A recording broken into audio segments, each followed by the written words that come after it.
വടകര എടോടിയിൽ 3 കടകളിൽ മോഷണം നടത്തി മൊബൈൽ ഫോണുകളും പണവും കവർന്ന കേസിൽ പ്രതിപിടിയിൽ.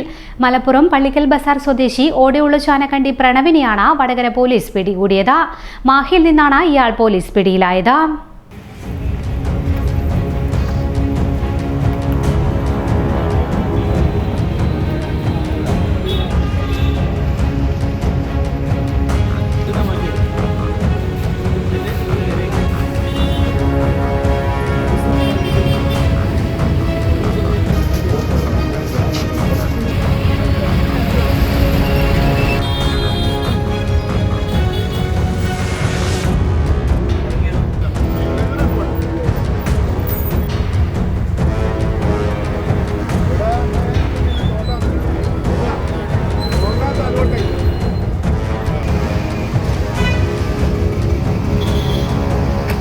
ഇക്കഴിഞ്ഞ 1-ാം തീയതി പുലർച്ചെയോടെയാണ് കടകളിൽ മോഷണം നടന്നത്. CCTVയുടെ കണക്ഷൻ വിച്ഛേദിച്ച ശേഷമാണ് മോഷണം നടത്തിയത്.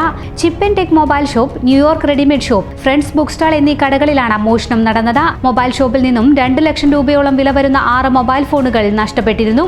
കടയിലെ മേശയിൽ സൂക്ഷിച്ച 5000-ഓളം രൂപയും നഷ്ടമായി. റെഡിമെയ്ഡ് ഷോപ്പിൽ നിന്ന് 1700 രൂപ മോഷണം പോയി. കടയിലെ സാധനങ്ങൾ വാരി വലിച്ചിട്ട നിലയിലുമായിരുന്നു. ബുക്ക് സ്റ്റാളിൽ നിന്നും 1500 രൂപയാണ് നഷ്ടമായത്. 3 കടകളും അടുത്തടുത്തായി സ്ഥിതി ചെയ്യുന്നവയാണ്. കെട്ടിടത്തിന്റെ മേൽക്കൂരയിലെ ഓടിളക്കിയാണ് മോഷ്ടാവ് കടയ്ക്കകത്തേക്ക് കയറിയത്. CCTV കണക്ഷൻ വിച്ഛേദിക്കുന്നതിന് മുമ്പുള്ള മോഷ്ടാവിന്റെ ദൃശ്യങ്ങൾ ലഭിച്ചിരുന്നു.